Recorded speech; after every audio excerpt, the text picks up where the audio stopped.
마지막 타임 계속해서 하겠습니다. 네, 기대가 되십니까? 네, 하나님께서 우리에게 예배를 가르치고 예배자가 되게 하실 걸로 믿습니다. 예배는요, 다양한 형태가 있어 왔습니다. 강의 안을 보시면 제가 예배 형태들에 대해서 몇 가지로 이렇게 추려놨었는데요. 성경을 보시면 처음에는 지금처럼 우리가 예배 드리는 것처럼 이렇게 예배를 드리지 않았습니다. 첫 번째 단, 보십시오. 강의 보시면 제단 형태로 예배가 드려졌습니다. 그때는 아브라함이나 우리 잘 아는 것처럼 그의 자손들이 어떻게 예배를 드리면 돌을 쌓기도 하고 단을 놓고서 하나님을 예배했습니다. 특별히 아브라함, 우리가 아는 것처럼 연약함이 많은 사람이었습니다. 자기 아내가 아니라고 2번이나 속였죠. 왜냐면 자기 목숨을 두려워서. 그랬던 사람인데 하나님이 아브라함을 택하셨던 이유 중에 하나가 있다면 그것은 바로 그가 예배하는 사람이었기 때문에 그렇습니다. 아브라함을 우리가 자세히 성경을 통해서 보게 되면요, 가는 곳마다 아브라함은 예배했습니다. 가는 곳마다 단을 쌓았습니다. 하나님이 말씀하시지 않았는데도 먼저 하나님께 감사했어요. 그리고 단을 쌓아 예배드렸던 사람이 바로 아브라함입니다. 그렇게 단으로 예배를 드렸던 시대가 끝나면서 하나님이 이스라엘에게 성막을 주십니다. 성막 들어오셨죠? 예, 움직이는 텐트였습니다. 그 텐트 안에 성소와 지성소를 두고서 하나님의 영광을, 언약궤를 모시고 다니면서 예배했던 그 성막 시대의 예배가 있었습니다. 그 이후에 다윗이 짓고 싶었으나 짓지 못했던 것, 바로 무엇이죠? 성전, 성전 예배가 있었습니다. 솔로몬 성전이라고 하죠. 솔로몬이 성막을 성전이라는 하나님의 집을 지어놓고서 그 안쪽에다가 이제 하나님을 모시고 언약궤를 놓고 하나님을 예배했던 것이 바로 성전 예배입니다. 그 이후가 회당 예배라고 나오는데요. 회당 예배. 이스라엘이 북이스라엘과 남유다로 나눠지죠. 그리고 북이스라엘은 아수르에 의해서 멸망을 당하고요. 그리고 남유다는 어느 나라죠? 바벨론. 바벨론에 의해서 포로로 끌려가는 시대에 바벨론에 끌려갔던 사람들이 더 이상 성전은 회파되고 성전에서 예배드릴 수 없게 됩니다. 성전에서 제사할 수 없게 되죠. 그래서 이들이 함께 모여서 예배드리기 시작했는데 그것이 바로 회당이 그때 시작된, 어쩔 수 없이 시작된 예배 형식입니다. 예루살렘 쪽을 바라보면서 마음만 그쪽을 향한 채로 함께 모여서 예배드리기 시작했는데 그때 처음으로 제사 형식의 예배가 아닌 지금 우리가 드리는 예배 형식과 비슷한 예배 형식이 시작됩니다. 말씀과 기도가 있는, 찬송이 있는 예배가 회당 예배에서부터 그런 형식을 갖추기 시작합니다. 그 이후로 예수님 시대가 있었고요. 예수님 시대에는 그 성전 예배하고 회당 예배가 같이 이루어져 있었습니다. 예수님은 성전에도 가셔서 제사했고 예배드리셨고 때로는 회당에 가셔서 말씀을 전하기도 하셨죠. 그 이후에 사도행전에 나오는 초대교회 예배가 나옵니다. 시와 찬미와 신령한 노래들로 서로 화답하며 그리고 사도들이 말씀을 전하고 말씀을 듣고 하는 예배.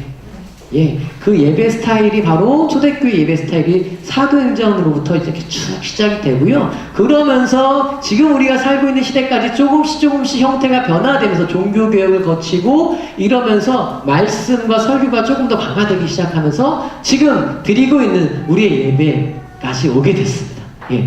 한 5분 안에 수천 년의 예배, 원래 이제 이 부분을 가지고 한 2-3시간 정도 할 수 있는 부분인데 5분 만에 제가 끝냈습니다. 바로 예배는 다양한 형태가 있어 왔습니다. 그리고 예배는 그때의 하나님이 계시하시고 말씀하신 대로 따라왔습니다. 레위기에는 제사에 관한 책입니다. 그래서 하나님이 이렇게 저렇게 이렇게 예배할 것에 대해서 정확하게 말씀하시는 대로 이스라엘 백성은 그렇게 예배했던 것이죠. 그리고 지금은 우리가 오늘날 같은 형태의 예배를 드리는 중요한 부분 중에 하나는 오늘날에는 찬양과 경배의 스타일의 예배를 우리가 많이 드립니다. 앞으로도 예배 스타일은 계속 바뀔 겁니다. 우리의 후대, 우리의 자손들은 우리가 이해할 수 없는 또 예배 스타일을 가지고 그들의 문화에 맞게 하나님을 예배하게 될 것입니다. 여러분, 한 20년 전, 30년 전만 여러분 생각해 보십시오. 지금처럼 이렇게 드럼 치고, 이렇게 건반 2대 하고, 앞에서 기타 치면서 찬양인도 하면서 그렇게 예배 드릴 거라고는 상상 못 하셨을 거예요. 30년 전만 하더라도. 그렇게 한 교회가 있었겠지만, 2단, 뭐 3단 이런 얘기도 있었고요, 그 당시에. 그죠? 예. 어떻게 저런 사악한 악기, 그런 일렉기타 막 이런 거 가지고 와가지고 찬양을 하고 막 드럼으로 예배할 수 있냐. 뭐, 당시에 장로님들은 막 혼내시고 막 그랬다고 하시죠. 그런데 지금은 거의 모든 교회가 저 드럼 악기를 치면서 찬양합니다. 찬양으로 예배합니다. 자, 여러분 30년 후에 어떻게 예배드릴까요? 상상할 수 없을 것 같습니다. 우리가 지금 받아들일 수 없는 문화를 가지고 우리 젊은 세대들은 또 그렇게 하나님 예배할 것이에요. 예, 예배는 다양한 형태로 계속해서 바뀌게 될 것입니다. 중요한 부분은 오늘 지금 이제 우리가 나눌 부분은 찬양과 경배에 대한 부분이에요. 예배에 있어서 핵심 중에 하나는 찬양, 말 그대로 하나님을 높이는 겁니다. 하나님을 칭찬하는 겁니다. 하나님을 높이는 것이 찬양. 여러분, 찬양은 찬송과 같을 수도 있지만 다를 수도 있습니다. 예, 찬양은 조금 더 넓은 의미를 제가 말씀드리는 거예요. 이게 찬양이라면요, 찬양은 노래도 포함되지만, 찬송이라고 부르면 노래도 포함되지만, 말로서 아까도 말씀드렸듯이 말로 그냥 하나님은 전능하신 분이십니다 이렇게 말하는 것만으로 찬양인 거죠. 그리고 말을 못하시는 분들 계시잖아요. 그런 분들은 손으로 율동으로 하나님을 찬양할 수 있어요. 예, 꼭 노래가 아니더라도 몸으로도 하나님을 찬양할 수 있습니다. 찬양의 형태는 여러 가지가 있을 수 있어요. 악기를 연주하시는 분들은 악기를 연주하는 것만으로도 하나님을 찬양할 수가 있습니다. 근데 찬양하는 형태 중에 노래로 하나님을 찬양하는 것을 우리가 흔히 찬송이다라고 말하는 거겠죠. 예. 특별히 오늘날은요, 이 찬송으로 드리는 예배를 우리가 많이 드립니다. 노래로. 찬양과 경배라는 스타일의 예배라고 흔히 말을 합니다. 뭐 열린 예배라고도 말하기도 하고요. 전통적인 예배는 찬송가 이렇게 한 장 한 장씩 부르지만 우리 또 찬양팀이 앞에 나와서 악기들을 다 같이 사용하면서 드리는 이런 열린 예배의 스타일을 찬양과 경배, 찬송과 복음성과 여러 가지 찬양을 가지고 예배하는 스타일 찬양과 경배라고 우리가 흔히 부릅니다. 네, 여러분, 이 찬양과 경배는 어떻게 다른가에 대해서 잠깐만 좀 살펴보도록 할게요. 아까 계시와 응답이라는 부분들에 대해서 제가 설명을 드렸어요. 예배는 계시와 응답이다. 하나님이 우리에게 행하신 것들을 가지고 우리가 감사하고 높이는 것이다 라고 했는데요. 특별히 하나님이 우리에게 행하신 일, 이제 영어로는 doing이라고 하는데요. 하나님이 우리에게 하신 것들이 있어요. 하신 것들로 인해서 우리가 찬양하고 감사하는 것을 높이는 것들을 흔히 찬양이라고 이야기합니다. 우리 그 강의 안에 시편 100편 4절 나오나요? 예, 같이 한번 한 목소리로 읽어보도록 하겠습니다. 시작.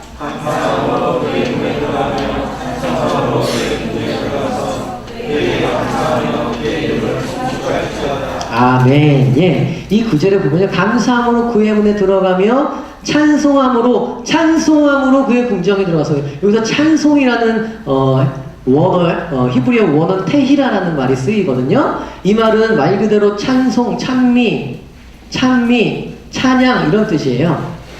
첫 번째 나눈 찬송이란 말은. 그리고 두 번째 부분에 그의 궁정에 들어가서 그의 감사하며 그의 이름을 송축할지어다라는 표현이 나오죠. 거기서 나는 송축하다라는 건 바라크라는 히브리어인데요. 그 말은 경배하다, 무릎 꿇다 이런 말입니다. 앞에 찬송할지어다하고 뒤에 송축할지어다가 언어가 좀 달라요. 성격이 조금 다릅니다.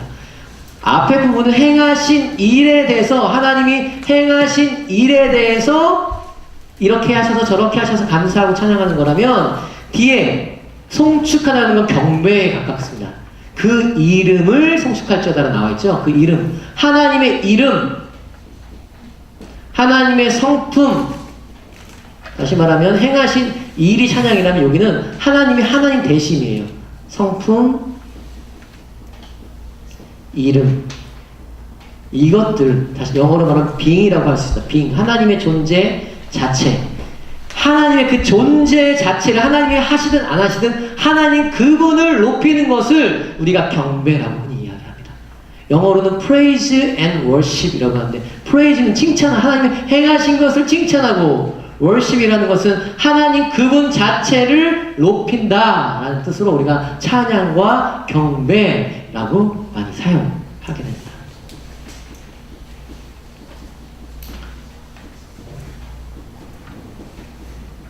이름과 성품, 여러분 구별이 되시죠?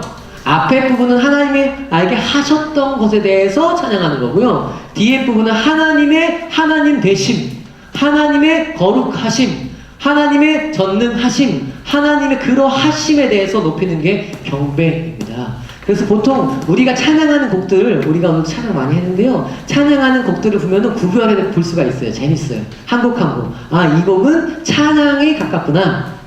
아, 이 곡은 경배에 가깝구나. 예, 하나님의 성품들을 노래하는 찬양들 있죠. 거룩 거룩 거룩이라든지, 전능하신 하나님이시라든지, 그런 찬양들은 경배곡이 많습니다. 그리고 재밌는 건 찬양곡은 대부분 빠른 곡들이 또 많이 있어요. 우리가 박수 치면서 빠르게 부르는 곡들 중에는요, 이 행하신 일을 중심으로 하는 찬양이 많고요. 그리고 뒷부분, 예배 뒷부분으로 갈수록 조용해지면서 우리가 잠잠하게 하나님을 높이는 노래들은요, 경배의 곡들이 많습니다. 하나님 그분을 바라보는, 사람들이 예배할 때 처음에는 하나님이 하신 일들을 기억해야 우리가 잘 감정이 올라오고 하나님을 찬양할 수 있게 되기 때문에 처음엔 이렇게 찬양을 시작하고요. 이제 마음이 뜨거워지고 뒤로 갈수록 하나님 그분을 보게 됩니다. 하나님은 거룩하십니다. 하나님은 존귀하십니다. 예, 하나님은 위대하십니다라는 하나님의 성품들을 보게 되는 거죠. 그래서 거기서 하나님을 경배하는 것입니다. 보통 이제 찬양과 경배 스타일의 그 예배들은 이런 형식으로 많이 콘티를 짜기도 하고, 그래서 앞에 부분은 빠르고 즐겁고 하나님이 우리에게 하신 일들을 보통 찬양하고, 뒤에 부분은 경배 곡들을 많이 하게 된, 예수 우리 왕이여 이곳에 오소서, 이런 곡들을, 모든 존귀와 영광은 홀로 받으소서, 이런 곡들을 우리가 뒤에 하는데, 보통 깊은 경배의 찬양을 드릴 때 하나님의 영광이 그 회중 가운데 임하는 경우가 많습니다. 하나님이 임재라고도 말하고, 우리가 하나님의 영광이라고도 말하는, 하나님이 임하시는 그런 경험들을 우리가 경배의 찬양을 부를 때 많이 경험하게 되죠. 이게 바로 찬양과 경배로 드리는 예배입니다. 여러분, 다양한 형태의 예배에 대해서 좀 살펴봤는데요. 이해가 좀 되시죠?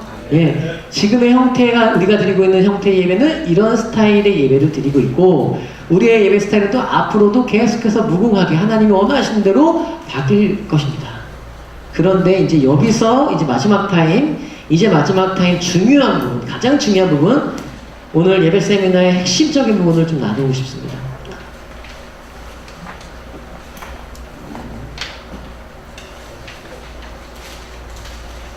지금까지 예배란 무엇이고, 그리고 예배가 어떤 형태로 드려지는 건지 우리가 살펴봤다면, 이제는 그렇다면 우리는 예배를 실제적으로 어떻게 드려야 할 것인가에 대한 부분, 이걸 어떻게 드릴 것인가에 대한 부분을 함께 나누려고 합니다.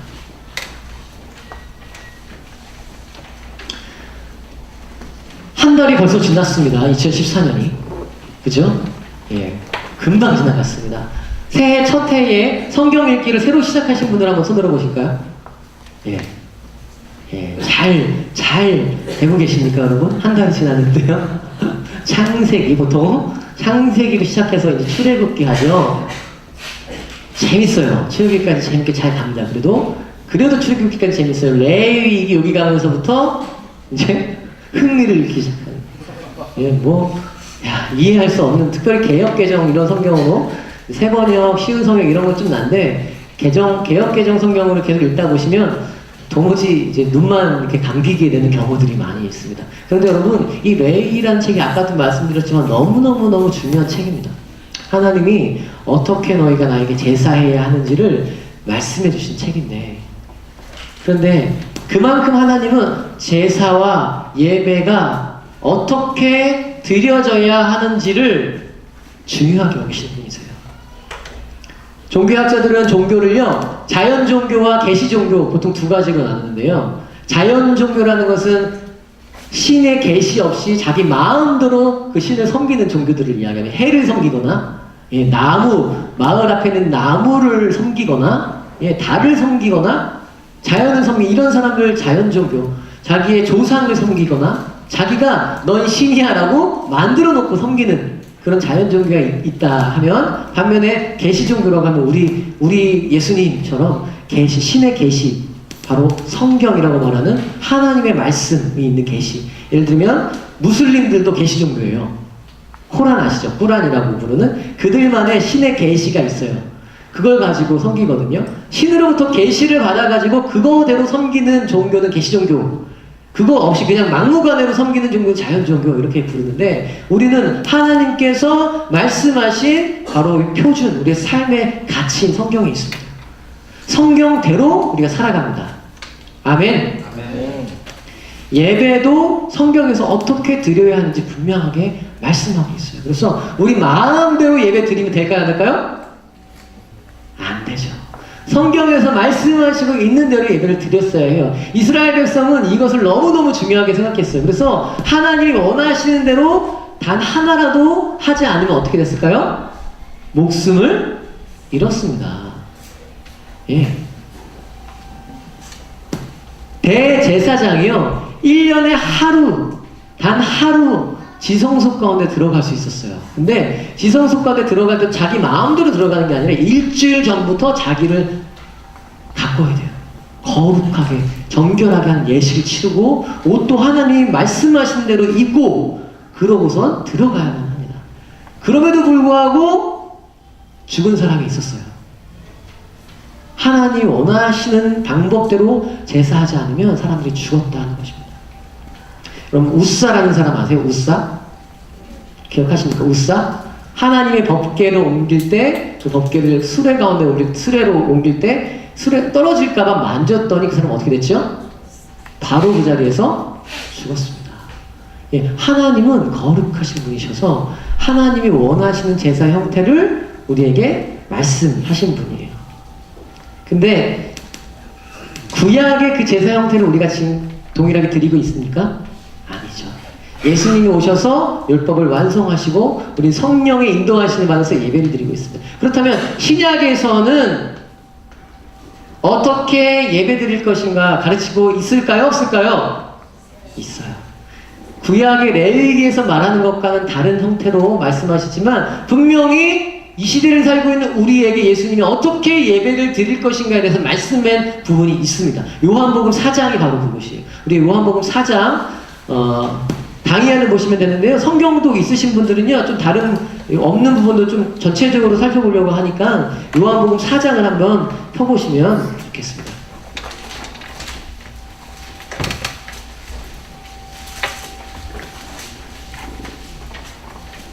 요한복음 4장입니다.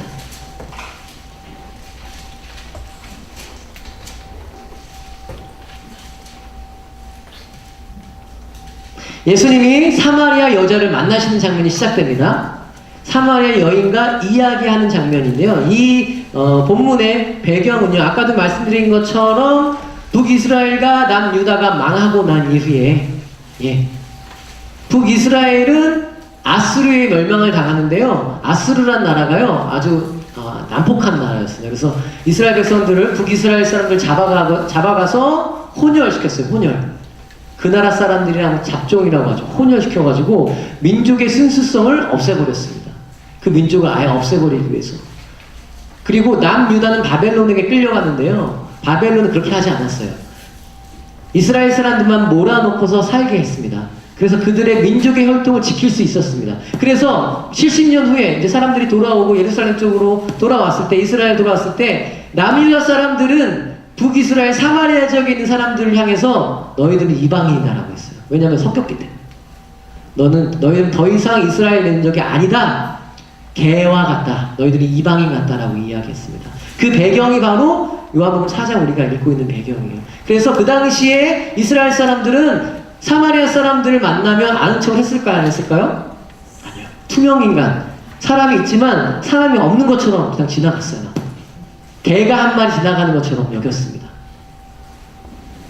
그 당시 남유다 사람들은요, 사마리아 사람들을 어떻게 생각했냐면, 아기가 하나 태어나면, 아, 지옥불에 땔감 하나가 더 생겼구나, 이런 식으로 생각했다고 합니다.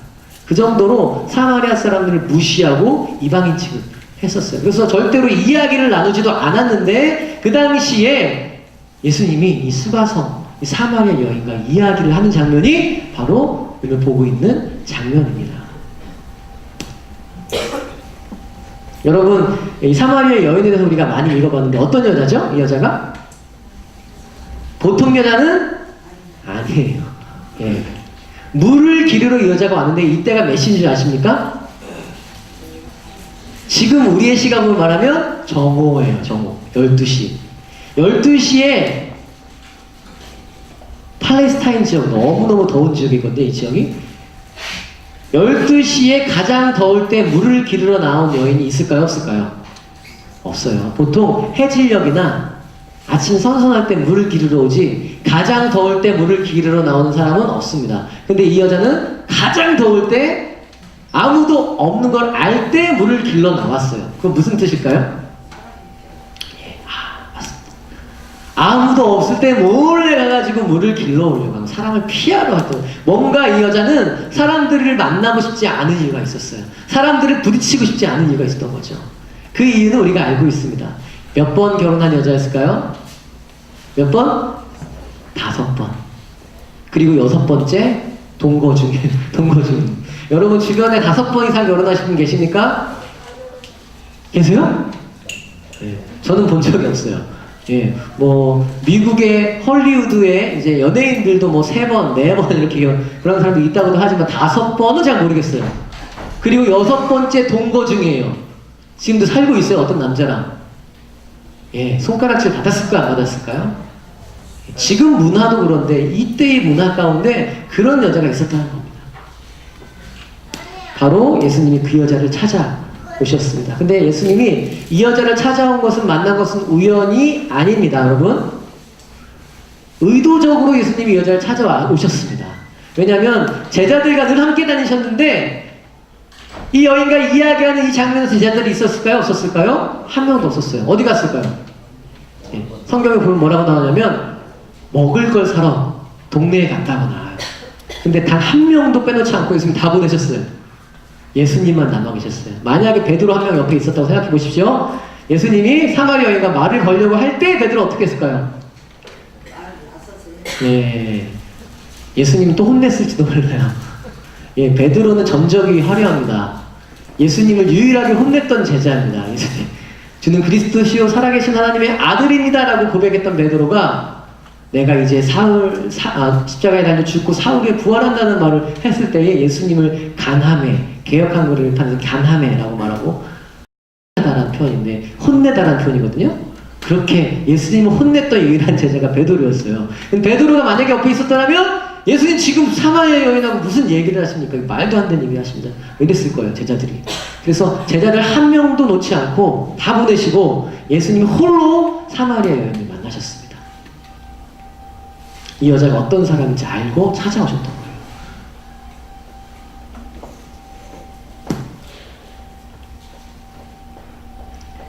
8절 한번 같이 보겠습니다. 9절. 9절 함께 읽겠습니다. 4장 9절입니다. 시작. 사마리아 여자가 이르되 당신은 유대인으로서 어찌하여 사마리아 여자인 나에게 물을 달라 하나이까? 이는 유대인이 사마리아인과 상종하지 아니하노라. 이 여자도 놀랐어요. 자기한테 말을 거는 걸 보고 놀랐어요. 한 번도 태어나서 지금까지 어떤 유대인도 자기한테 말을 건 적이 없었는데 예수님이 오셔서 자기한테 말을 거는 거예요. 깜짝 놀란 겁니다. 그리고 18절 보십시오. 18절 시작. 18절 시작. 너에게 남편 5이 있었고 지금 있는 자는 내 남편이 아니니 내 말을 찾는다. 처음 만난 사람이 여러분의 과거의 모든 사실을 알게 된다면 여러분 어떠시겠습니까? 예, 제가 만약에 딱 서가지고 강의하다가 한 분을 딱 가르치시면서 권사님 10년 전에 죄 지은 거 있으시죠? 막 이렇게 막 이러면은 깜짝 놀라시는 거예요. 지금 모든 성도님들은 한 번 결혼하지 않는데 두 번 결혼하셨죠? 막 이러면은 난리가 나는 거죠. 지금 이 여자가 예수님 갑자기 오시는 자기한테 그러는 거예요. 아무한테도 밝히고 싶지 않은 자기 과거를 막 5번 결혼했다고 막 하고서 6번째 네가 지금 살고 있다고 얘기하면 깜짝 놀란 거죠. 이 여자가 어떤 여자였습니까? 외로운 여자였어요. 외로운 여자. 마음이 공허한 여자였습니다. 결혼했는데 행복할 줄 알고 결혼했는데 결혼해보니 행복해요? 안 해요? 권사님은 안 해요. 결혼하신 분들은 아실 겁니다.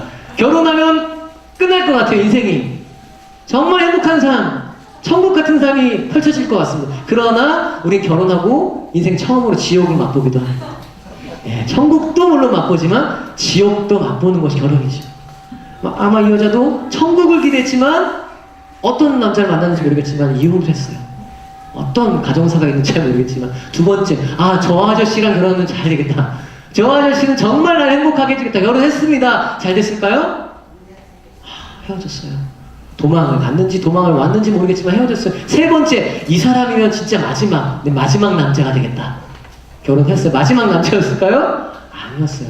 뭐 두들겨 맞고 나왔을지도 모르겠습니다. 뭐 이렇든 저렇든 5번이나 그렇게 했고 6번째 지금 그렇게 살고 있는 거예요. 만족을, 자기 안에 행복과 만족을 찾기 위해서 계속해서 남자들 저 남자 이 남자 찾아다녔는데 만족을 얻지 못하는 겁니다. 여러분 인생은 이와 같아요. 만족이 없습니다. 우리가 살고 있는 이 세상은요, 예수님 외에는 만족이 없습니다.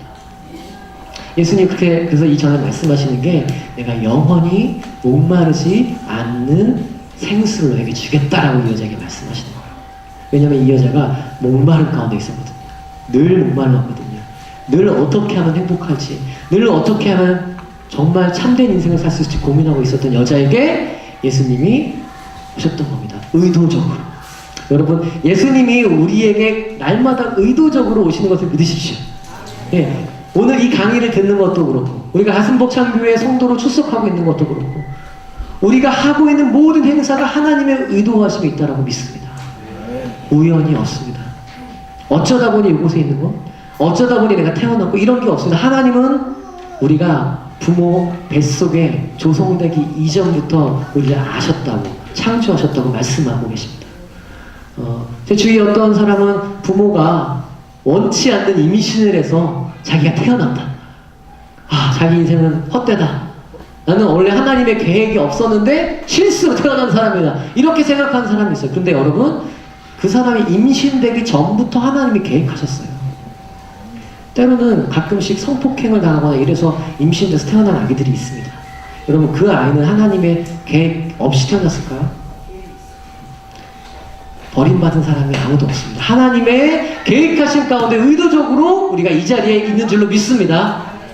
우리가 다니고 있는 학교, 우리가 다니고 있는 직장, 우리가 태어난 가정, 하나님의 선택과 하나님의 계획 가운데 태어난 줄로 믿습니다. 이곳에서 나를 부르신 하나님의 목적이 무엇인지를 발견해 나가요. 내가 왜 우리 가정에 태어났을까? 내가 왜 이 직장에 오게 됐을까? 하나님 말씀해 주십시오. 예. 그때에 우리가 하나님의 뜻을 발견할 수 있습니다. 자, 이 여인을 의도적으로 찾아오신 예수님이 또 한 가지 이유가 있다면, 너는 5명의 남편이 있었고 지금 또 동거 중이다라고 얘기했을 때 이 여자가 깜짝 놀라고 나서 그 다음에 바로 예수님께 질문을 하나 해요. 어떤 질문을 할까요? 어떤 질문을 할까요? 19절, 20절 읽겠습니다. 시작! 여자가 이르되 주여 내가 보니 선지자로소이다. 우리 조상들은 이 산에서 예배하는데 당신들의 말은 예배할 곳이 예루살렘이다. 예.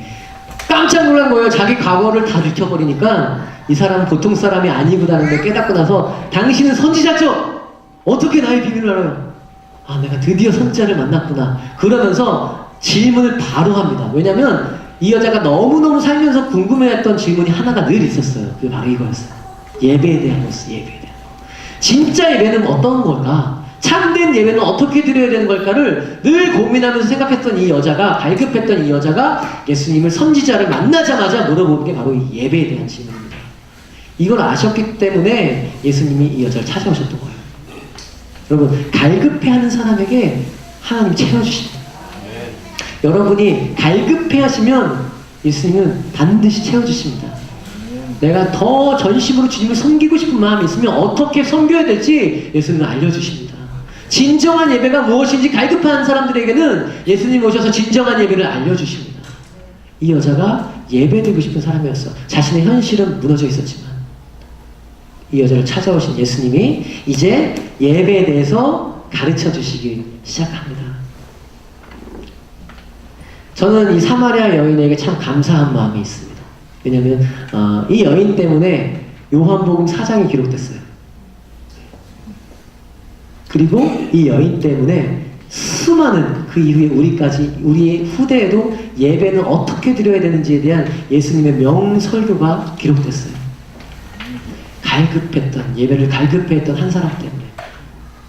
그리고 오늘 예수님은 어떻게 예배 드려야 되는지에 대해서 말씀하십니다. 23절 우리 함께 읽어보겠습니다. 23절입니다. 시작! 아버지께 참되게 예배하는 자들은 영과 진리로 예배할 때가 오나니 곧 이때라. 아버지께서는 자기에게 이렇게 예배하는 자들을 찾으십니다. 아멘. 여자는요, 장소에 대해서 물어봤어요. 어디서 드리는 예배가 진짜 예배입니까? 왜냐면 그 당시에 사마리아 사람들이랑 유다 사람들이랑 진짜 예배가 다르다고 얘기했거든요. 유다 사람들은 예루살렘에서, 그게 진짜죠? 예루살렘에서 드려야 된다고 얘기했고, 이 사람들은 사마리아에 그리심산이라고 있었는데 그쪽에서 예배 드려도 된다, 뭐 이런 얘기가 있었어요. 그래서 헷갈리는 거예요. 뭐가 진짜 예배인지. 그걸 물어봤는데 예수님이 장소에 대해서 바로 말씀하시는 것이 아니라 첫 번째로 아버지께 라는 말씀하세요. 아버지께. 여러분, 예배는 누구에게 드리는 겁니까? 하나님 아버지께. 우리의 예배 대상은 분명히 한 분이십니다. 하나님 한 분이십니다. 예배는 하나님을 위한 것입니다. 네, 예배는 첫 번째로 하나님을 위한 것입니다. 예배는 우리가 은혜 받기 위한 것이 아님을 기억해 주시기 바랍니다. 예, 은혜는요, 하나님이 너희 예배를 받았다, 연락했다, 내가 너희 예배를 기뻐한다 라고 하실 때 하나님이 반응으로 자연스럽게 주시는 게 은혜라는 거예요. 우리의 눈물이 흐르거나 우리 감정이 뜨거워지거나 어떤 은사와 성령의 열매들이 있거나 어떤 증거들이 있죠, 예배 때. 하나님이 은혜를 주시는 건 우리의 예배를 받으셨다는 증거로 우리에게 주시는 건데, 은혜 때문에 예배 드리면 안 된다는 거죠. 첫 번째로 예배는요, 은혜 받기 위함이 아니라 하나님 아버지를 높이기 위함이라는 사실을 꼭 기억해야 합니다. 그래서 은혜 받기 위해서 예배 드리는 사람은요, 이렇게, 오늘 예배는 좋았어. 오늘 예배는 나빴어. 오늘 예배는 별로였어. 이거를 자기가 판단하게 되는데, 그 판단의 근거는 뭐냐? 은혜. 나의 마음이 뜨거웠냐? 오늘 예배 때 눈물이 좀 났냐? 오늘은 말씀이 좀 속속 들어왔냐? 찬양할 때 좀 좋았냐? 이런 걸로 자기가 예배를 판단하기 시작하는 겁니다. 첫 번째로는 하나님 아버지께 내 마음을 어떻게 예배 드렸느냐가 예배의 판단의 근거가 돼야 됩니다. 그리고 말씀드린 두 번째, 그 하나님 주신 은혜도 아까 말씀드렸던 뭐 뜨거운 감동이나 결단이나 이런 것들도 하나님 은혜로 주시는 것도 그 두 번째입니다. 첫 번째로는 하나님 아버지께 내 마음을 다해서 예배를 드렸는가, 그것이 중요한 것입니다. 요즘 젊은 세대들, 이제 제가 얼마 전에 수련회도 가서 말씀드려서 했는데, 청소년 수련회 이런 데 가면요, 애들이 예배를 드리는데 막 조명 막 반짝반짝하게 막 하거든요. 찬양하는데 예배 드리는데 애들이 춤을 막 추는데 막 세상 춤 있잖아요. 세상에서 추는 막 이런 춤, 막 이런 것도 추고 예배 드리고 막 그래요. 근데 그 아이들을 볼 때 정말 이 아이들이 하나님 아버지께 예배를 드리는 것일까? 예배가 끝나고 나면 말씀 들을 때 보면은 예수님 안 믿는 애들 같아요. 근데 예배 드릴 때 보면 다이처럼 예배를 드려요. 과연 이 아이들의 예배는 누구를 위한 것일까? 누구에게 예배 드리는 것일까라고 궁금한 생각될 때가 있어요. 정말 아버지께 얘네가 예배드린 것일까? 아니면 음악, 화려한 조명, 그냥 예배를 예배하는 것일까? 예배 자체를 예배하는 것일까? 아니면 아버지를 예배하는 것일까? 헷갈릴 때가 있습니다. 그거는 비단 우리 아이들에게만 국한된 문제가 아닙니다. 우리 성도님들도 마찬가지가 될 수 있습니다. 예배를 예배하는 것인가? 아버지 하나님을 예배하는 것인가? 자신만 알 수 있습니다. 하나님만 아시겠죠? 어떤 분들은요, 목사님을 예배하는 분들이 있어요. 자, 저는 몰라요. 모르지만 찔리시지 마시고요. 목사님이 새벽기도 오시면 새벽기도 나오시는데 목사님이 출장 가시면 예배 안 나오시는 분들 종종 계시더라고요. 하나님은 그 자리에 계시거든요. 근데 목사님이 계시면 예배드리러 나와요. 목사님 가시면 안 나와요. 만약에 그렇다면 생각 한번 해보셔야 돼요. 나는 하나님을 예배하는 것일까? 목사님을 예배하는 것일까? 또 어린아이들은 엄마 아빠한테 혼나지 않게 해서 예배드리는 경우도 있죠. 그럼 부모님을 예배하는 것일 수 있습니다. 여러분, 우리의 예배의 대상은 오직 한 분, 아버지이십니다. 우리는 하나님만 예배해야 됩니다. 어떤 상황과 환경 가운데서도 이 사실을 잃지 마시고 기억하시기를 부탁드립니다. 우리 예배 대상 아버지라고 명백하게 말씀하시면서 예배의 장소와 시간에 대해서 또 예수님 말씀하시고 가르치시는데, 여자는 장소가 되게 중요했어요. 어디서 도대체 예배를 드려야 진짜 예배입니까? 라는 것에서 관심이 많았습니다. 예수님이 21절 같이 읽어보실까요? 21절 시작. 예수께서 이르시되 여자여 내 말을 믿으라. 이 산에서도 말고 예루살렘에서도 말고 너희가 아버지께 예배할 때가 이르리라. 아멘. 더 이상 장소는 중요하지 않다. 누구로 인해서? 예수님으로 인해서. 놀라운 정말 획기적인 말씀을 하고 계신 거예요. 지금 우리가 들으면 그런갑다 이렇게 얘기할 수 있는데, 이 당시에 이 사람들이 들으면, 왜냐면 이 사람들은 장소가 제일 중요했거든요. 어디서 예배를 드리냐에 따라서 진짜 예배가 될 수 있고 가짜 예배가 될 수 있었는데, 갑자기 예수님이 거기나 여기나 중요한 건 장소가 아니다 라고 말씀하고 계신 겁니다. 민수기 28장 2절 말씀 제가 읽어드릴게요. 민수기 28장 2절 말씀. 이스라엘 자손에게 명령하여 그들에게 이르라. 내 헌물, 내 음식인 화제물, 내 향기로운 것은 너희가 그 정한 시기에 삼가 내게 바칠지라. 예, 여러분 6월절 들어보셨죠? 예, 6월 초막절 들어보셨죠? 이스라엘에게 절기라는 게 있었어요. 절기. 그리고 그 절기에 따라서 제사 드리는 게 상당히 중요했습니다. 자, 장소와 예루살렘 성전, 시간, 절기는요, 이스라엘 백성들의 예배의 핵심이었어요. 근데 예수님 말씀하시는 건 장소나 시간이 중요한 게 아니다. 이제 정말로 놀라운 예배가 시작될 것이다. 그것은 3번. 두 가지를 말씀하고 계신데요. 23절 한 번 더 읽겠습니다. 계속 읽고 있습니다. 4장 23절입니다. 시작.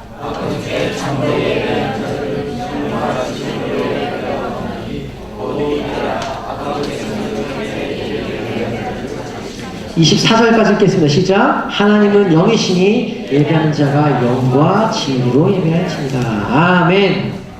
영과 진리로. 자, 예수님은요, 장소도 아무데서나 시간도 상관없다. 그러나 너희가 지켜야 할 중요한 원칙이 있다. 예배의 가장 중요한 원칙이 있다. 그것이 바로 영과 진리로 드리는 것이다 라고 말씀해 주셨어요. 예배의 원칙은요, 우리가 지금 살고 있는 이 시대의 예배의 원칙은요, 레위기처럼 이렇게 저렇게 규칙을 하고 순서를 지키고 이런 게 아니라 바로 이 두 가지입니다.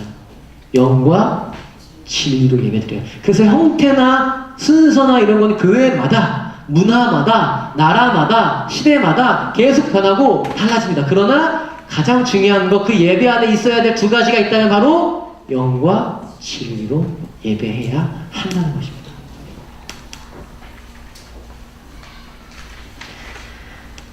먼저 영으로 예배드리는 것이 무엇인가 우리가 좀 살펴보겠습니다. 영으로 예배드린다는 것은 과연 무엇일까? 여러분 개역 성경, 지금 개역 개정 성경 말고 개역 성경에는 영과 진리가 뭐로 표현되어 있죠? 신령과 진정으로. 예.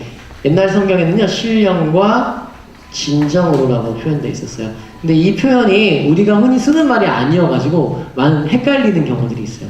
신령이란 이렇게 들고 오면 왠지 좀 산신령으로 생각나지 않으세요?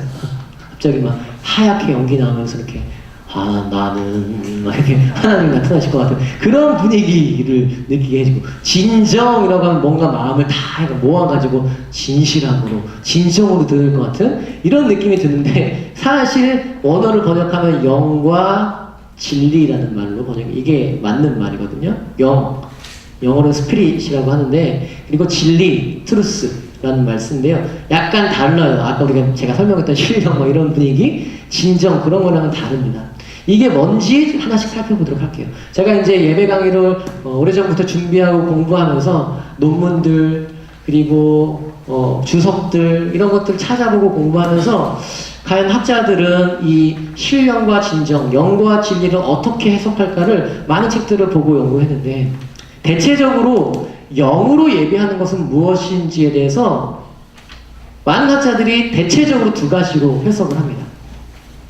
하나는 성령으로 해요.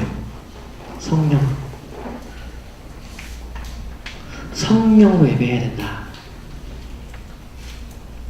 또 하나는 영으로, 말 그대로 영으로 예배된다. 육체로 예배하는 것이 아니라 우리 영으로 하나님을 예배해야 된다라고 해석합니다.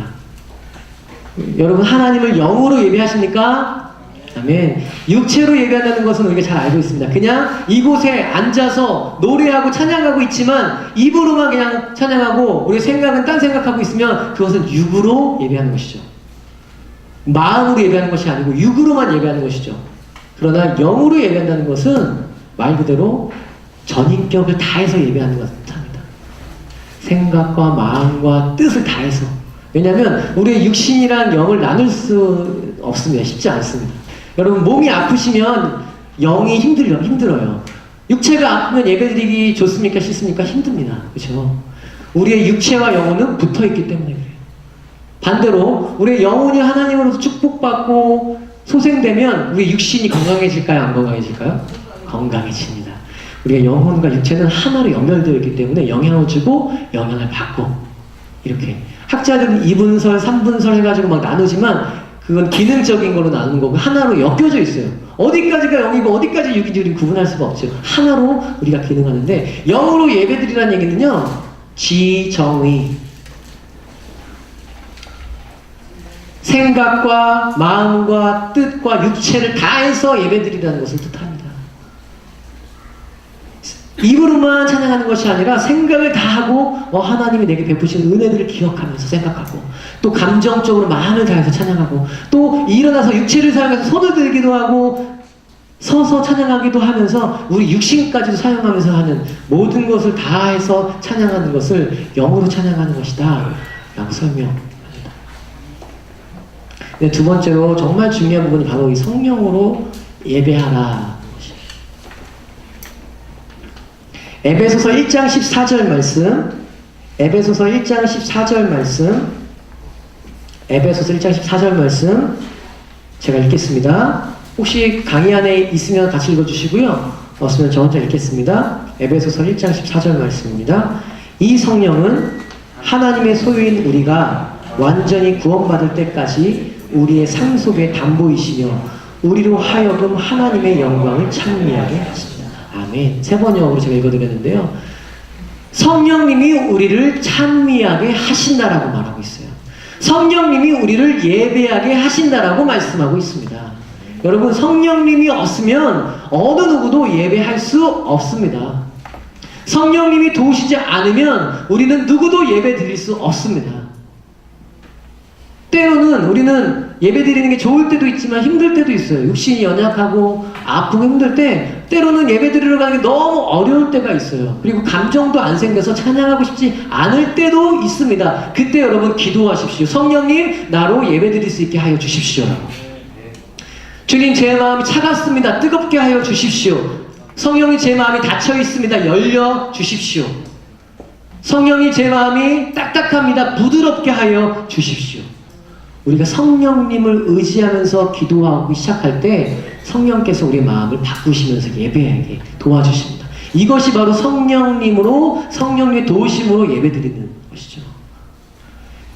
예배드릴 때마다 성령의 충만함을 위해서 기도하고요. 우리 찬양하기 전에 항상 모여서 찬양팀들이나 모여서 기도할 때마다 성령님 임하여 주십시오. 성령님 우리 예배를 주장하여 주십시오 라고 기도하는 것은 성령님이 계실 때만 우리가 온전한 예배를 드릴 수 있기 때문에 그렇습니다. 성령님 우리의 마음을 주장하셔야만 우리의 마음을 온전히 하나님께 드릴 수 있기 때문에 그렇습니다. 여러분 성령님으로 예배 드리신 여러분 되시길 축복합니다. 또 하나 성령으로 예배 드린다는 뜻은 어떤 뜻이 있습니까? 말씀을 같이 읽겠습니다. 요한복음 16장 13절 15절 있습니다. 강의 안에 있을 겁니다. 요한복음 16장 13절에서 15절 시작. 그러나 그분 곧 진리의 영이 오시면 그가 너희를 모든 진리 가운데로 인도하실 것이다. 그는 자기 마음대로 말씀하지 않으시고 듣는 것만 일러주실 것이요 앞으로 올 일들을 너희에게 알려주실 것이다. 또 그는 나를 영광되게 하실 것이다. 그가 나의 것을 받아서 너희에게 알려주실 것이기 때문이다. 아버지께서 가지신 것은 다 나의 것이다. 그렇기 때문에 내가 성령이 나의 것을 받아서 너희에게 알려주실 것이라고 말하는 것이다. 예, 성령님은 인도하시는 분이세요. 성령님 모든 진리 가운데로 우리를 이끄시고 인도하시겠다고 말씀하시는 분이십니다. 여러분, 하나님의 예배에서 핵심은 하나님 아버지께 나아가서 하나님 아버지를 만나는 것이에요. 그 성막을 여러분 아시죠? 성막. 아까 제가 시간 관계상 그냥 넘어갔는데 성막을 보면 성막에 이렇게 뜰이 있고요. 이렇게 성소와 지성소가 나눠져 있습니다. 여기 번제단이 있고요. 물두멍이 있고요. 떡상이 있고 촛대가 있고 향단 금향단이 있고 여기 휘장이 있습니다. 이 휘장을 넘어 들어가면 여기에 언약궤가 있죠. 언약궤 위에 속죄소가 있고 그 위에 구름날개가 있습니다. 하나님 뭐라고 말씀하셨냐면 내가 이 구름날개 사이에서 너희를 만나겠다. 내가 이곳 가운데 임하겠다. 이스라엘 백성이 그렇게도 이 언약궤에 이걸 중요하게 여겼던 이유는 하나님이 임하시는 장소였기 때문에 그래요. 하나님이 이곳에서 이스라엘을 만나시겠다고 하셨기 때문에 그렇습니다. 아까 찬양과 경배에 대해서 잠깐 설명드렸죠. 찬양은요, 뜰에서, 이거 성막을 비유해보자면, 뜰에서 하나님이 하신 일들을 찬양하고 감사하고, 예수 그리스도의 보혈, 번제단에서 예수 그리스도의 보혈을 통과해서, 일로 들어가서 말씀, 비유하자면요, 떡상에는 말씀과 촛대, 성령님을 비유하는, 상징하는 성령님의 인도함을 받는 것입니다. 여러분, 성령님은 지성소 가운데로, 그러니까 하나님을 만나는 곳 가운데로 우리를 인도하시는 분이십니다. 그래서 성령으로 예배해야 하는 것이죠. 지성소 가운데로 더 깊은 곳에서 하나님의 얼굴과 하나님의 영광과 임재를 경험하기 위해서는 성령님의 인도하심이 필요합니다. 예수님께서 영으로 성령으로 예배하라고 우리에게 말씀하시는 이유 중에 중요한 이유는 성령만이 아버지가 있는 곳으로 인도하실 수 있다. 성령님만이 깊은 하나님의 임재가 있는 예배 가운데로 너희들을 다 이끌고 가실 수 있다라는 것입니다. 여러분, 예배 인도자와 찬양 인도자와 목사님, 사회자가 말은 인도자지만 실제로 우리의 예배 인도자는 한 분이세요. 바로 성령님이십니다.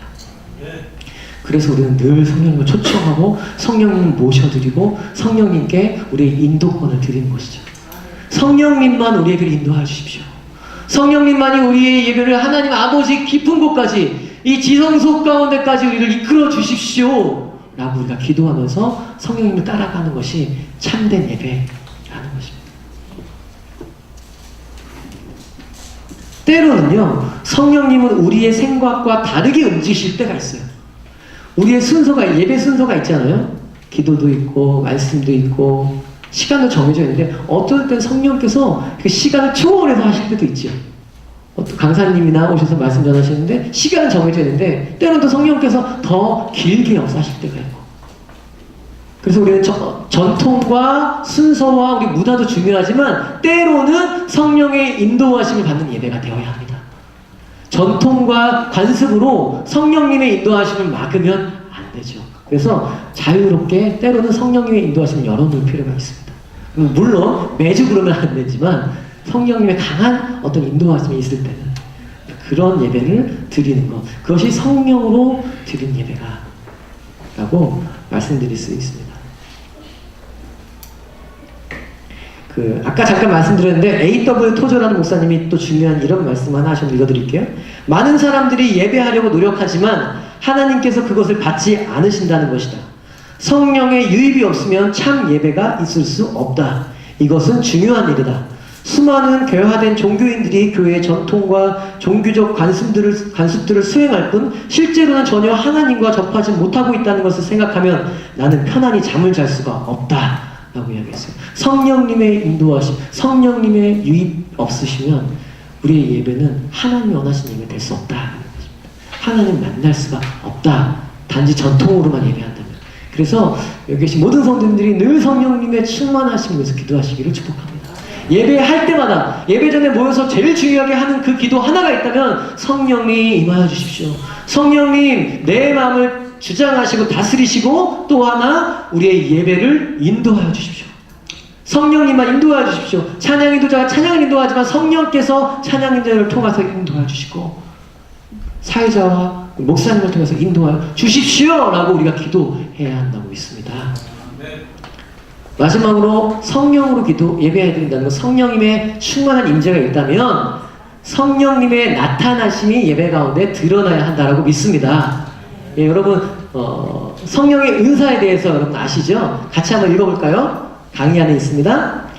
고린도전서 12장 4절에서 11절 시작. 은사는 여러 가지나 성령 같고 직분은 여러 가지나 주는 같으며 또 사역은 여러 가지나 모든 것을 모든 사람 가운데서 이루시는 하나님은 같으니 각 사람에게 성령을 나타내심은 유익하게 하려 하심이라. 어떤 사람에게는 성령으로 말미암아 지혜의 말씀을, 어떤 사람에게는 같은 성령을 따라 지식의 말씀을, 다른 사람에게는 같은 성령으로 믿음을, 어떤 사람에게 병 고치는 은사를, 어떤 사람에게는 능력 행함을, 어떤 사람에게는 예언함을, 어떤 사람에게는 영들 분별함을, 다른 사람에게는 각종 방언 말함을, 어떤 사람에게는 방언들 통역함을 주시나니 이 모든 일은 같은 한 성령이 행하사 그의 뜻대로 각 사람에게 나누어 주시는 것입니다. 아멘. 여러분 성령의 은사가 우리에게 충만하게 될 줄로 믿습니다. 예, 성령님께서 함께 하시는 예배에는요 성령님의 은사가 드러난 줄로 믿습니다. 예배 중에 병고침이 있기를 축복합니다. 예, 열심히 찬양하시는 가운데 아픈 몸이 낫게 되는 일들이 일어나는 것입니다.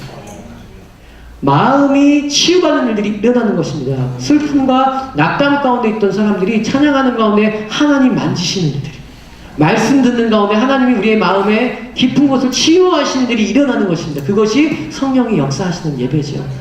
예, 방언을 위해서 방언 받고 싶어서 하나님 방언 주십시오 기도했던 사람이 예배하는 도중에 찬양하다가 혹은 기도하다가 말씀 듣다가 초대교회처럼 베드로가 말씀 전할 때 고넬료의 가정이 성령에 임하시면서 방언하면서 성령의 역사가 있었던 것처럼 그런 역사가 예배 가운데 있는 것입니다.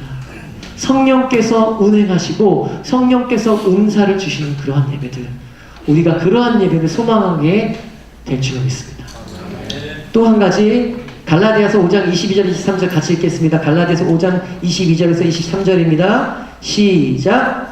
오직 성령의 열매는 사랑과 희락과 화평과 오래 참음과 자비와 양선과 충성과 온유와 절제니 이 같은 것을 금지할 법이 없느니라. 여러분 성령께서 임하실 때 성령의 열매가 맺힐 수 있습니다. 예배 가운데 사랑이 넘치는 것이죠.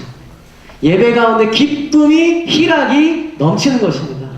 예, 마음 가운데 충성된 마음이 일어나는 것입니다. 내 마음에 온유한 마음이 예배 가운데 생기는 것입니다. 절제할 수 있게 되는 것이죠. 예배 끝나고 예배 시작 전과 내 삶이 변화되는 것이에요. 내 안에 성령의 성품들이 다시 한번 새롭게 생기게 되는 것이 바로 성령의 충만하신 예배의 특징이라고 할 수 있겠습니다. 자, 여러분 정리하겠습니다. 성령으로 드리는 예배는 성령께서 우리의 마음을 주장하시는 예배, 차가운 마음을 뜨겁게 하시기도 하고 얼려있는 마음을 녹이시기도 하는, 닫혀있는 마음을 열기도 하시는 성령님의 그 역사. 두 번째로는 성령께서 인도하시는 예배, 지성소 가운데로, 하나님이 계신 곳 가운데, 진리 가운데로 성령님만이 우리를 인도하시는 예배. 세 번째로 성령으로 드린 예배는 성령의 은사와 성령의 열매들이 드러나는 예배. 여러분, 가슴 벅찬 교회 예배가 이런 성령님의 예배가 되기를 축복합니다. 그런데 우리 예배가 그렇지 않다면 우리는 기도해야 한다고 믿습니다. 제가 설명을 드렸는데, 성령으로 드리는 예배가 지금 우리 교회가 내가 드린 예배가 정말 그런가 우리가 생각해 볼 필요가 있습니다. 근데 만약에 더 그랬으면 좋겠다라면 기도해야 됩니다. 심각하게 우리가 모여서 기도해야 되죠. 예배를 위해서. 새벽 기도회 때나 수요 기도회 때나 금요 기도회 때 우리 교회 예배를 위해서 우리가 함께 기도해야 됩니다. 성령님 역사하시는 예배가 되게 하십시오. 성령님 말씀하셨던 것처럼 은사와 열매들이 맺히는 예배가 되게 해주십시오. 우리가 보기 원합니다. 주님 살아계심 우리 예배 가운데 드러내 주십시오. 성령의 충만한 예배가 될 수 있도록 성령님 함께 해주십시오라고 찬양팀이 모일 때마다 기도해야 되고, 우리 지사님들과 우리 성도님들이 모일 때마다 우리 교회 예배 회복을 위해서 기도해야 한다고 믿습니다. 그래서 주께서 역사하실 때 깜짝 놀라는 게 아니라요, 때로는 우리가 그렇죠. 오늘 예배는 너무너무 좋았어요. 오늘 예배는 정말 성령님이 임재하셨어요. 성령님이 역사하셨어요. 근데 이게 놀랄만한 일이 아니라 매주 그렇게 돼야 될 줄 믿습니다. 때로는 그렇게 안 될 때 고민해야 되죠. 오늘 이번 주는 예배가 왜 그럴까요? 우리가 죄가 있는지 한번 고민해 봅시다.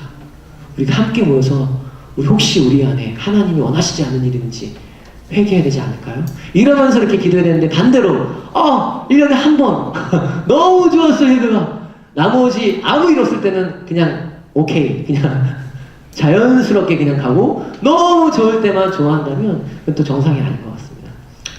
이 세대는 정상이 비정상으로, 혹은 비정상이 정상으로 여겨지면서 살아가고 있는 시대인 것 같습니다. 그러나 우리가 말씀대로 성령께서 역사하시는 예배들을 기대하면서 우리의 예배가 그런 예배가 되기를 소망합니다. 아멘. 예, 영으로 드리는 예배는 간략하게 이렇게 제가 설명을 드렸는데요. 그렇다면 두 번째, 진리로 드리는 예배는 무엇일까?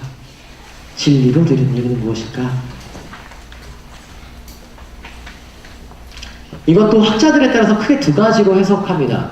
하나는요, 진리, 트루스라고 해서 성경 말씀이라고 해석하는 분들이 있어요. 그 말씀대로 예배해야 된다, 말씀을 중심으로 예배해야 된다라고 해석하는 분들이 있습니다. 또 하나는요, 요한이 요한복음을 썼는데요, 요한이 같은 책에서 예수님을 소개할 때에 뭐라고 말하는, 예수는 길과 진리와 생명이다. 예수님을 진리라고 표현합니다. 바로 같은 저자인 요한께서. 그랬을 때 우린 진리를 예수 그리스도로 해석해야 된다라고 말하는 학자들이 많습니다.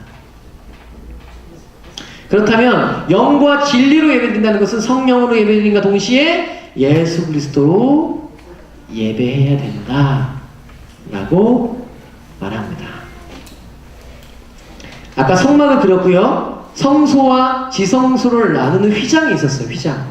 근데 예수님께서 십자가에 달리셔서 돌아가셨을 때에 휘장이 어떻게 되죠? 찢어집니다. 예. 1년에 단 한 번 속죄일에 대제사장만 들어갈 수 있었던, 그것도 대제사장도 들어갔다가 죽을 수도 있고 살 수도 있었던 그 놀라운 일, 그게 찢어지면서 이제는 누구라도 하나님의 지성소에, 하나님의 임재 앞에 나아갈 수 있다는 놀라운 일을 예수 그리스도께서 하신 것입니다. 하나님은 거룩하신 분이라고 믿습니다. 하나님은 얼마나 거룩하시냐면, 아까 잠깐 설명해 드렸지만, 거룩하신 하나님 앞에는 죄 있는 사람이 설 수가 없습니다. 대제사장이 지성소에 들어갈 때, 1년에 한 번 들어갈 때요, 방울을 달고 들어가요. 왠지 아시죠? 예, 딸랑딸랑딸랑 피를 뿌리고 주님 앞에 있을 때에 딸랑딸랑딸랑 소리가 나면 살아있는 거예요. 근데 갑자기 소리가 안 나요. 폭! 하고 소리가 나면서 뭐죠? 죽은 거예요. 왜냐면 이 사람 안에 죄가 있었던 거예요. 하나님 앞에. 죄가 있는 상태에서 절대로 하나님 앞에 인간은 설 수 없습니다. 이것이 원칙이에요. 이것이 하나님의 거룩하심이라는 것입니다.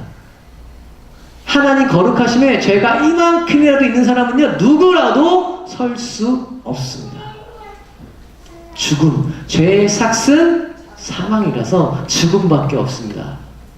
예, 아까 웃사라는 사람도 바로 죽게 되고, 하나님의 거룩하심 앞에서 하나님의 얼굴을 보게 되면 누구라도 죽게 됐기 때문에 이스라엘 백성은 잘 알고 있었어요. 그래서 모세가 이스라엘 백성을 데리러 갈 때, 우린 가기 싫다. 너나 가라. 우리 가면 죽을지도 모른다. 이랬고, 모세가 출애굽기에서 하나님의 영광을 내게 보여주십시오. 주님이 나와 우리와 함께 가시지 않으면 우리는 안 가겠습니다. 주님의 영광을 내게 보여주십시오라고 기도했을 때 하나님이 어떻게 하셨죠? 등만 보셨어요. 가리시고. 왜냐하면 모세라도 하나님의 얼굴을 보면 어떻게 되죠? 죽습니다. 우리가 잘 알고 있는 이사야가 하나님의 영광을 봤을 때 뭐라고 고백했습니까? 화로다. 내가 망하게 됐다. 나 이제 죽었다. 내가 하나님의 영광을 보다니 죄 가운데서 이제 난 죽는구나. 이렇게 생각했습니다. 이스라엘 백성들은요, 하나님의 거룩하심이 무엇인지 알았어요. 거룩하심 앞에 죄가 있으면 죽는다는 것을 알았어요. 그렇기 때문에 죄인인 그들은 하나님을 두려워했습니다. 오늘 예배드리다가 죽으신 분 없으시죠? 주변에? 혹시 여러분 지금까지 사시면서 예배드리다가 죄가 있어가지고 푹 쓰러져가지고 죽은 사람 본 적 있으십니까? 저는 없어요.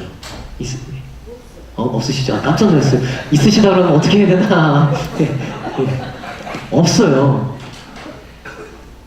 한 번도 들어본 적이 없어요. 죄가 있다고 하나님 앞에서 하나님의 임재 가운데 죽은 사람 본 적이 없어요. 근데 우리한테 죄가 있어요. 없지 않아요. 근데 그 죄가 가려졌어요. 뭐 때문에? 십자가 때문에. 휘장이 찢어졌다는 것은 바로 이것이에요. 죄인인 우리가 위롭다함 받은 겁니다. 죄인인 우리가 보호막을 얻었어요. 보호막을.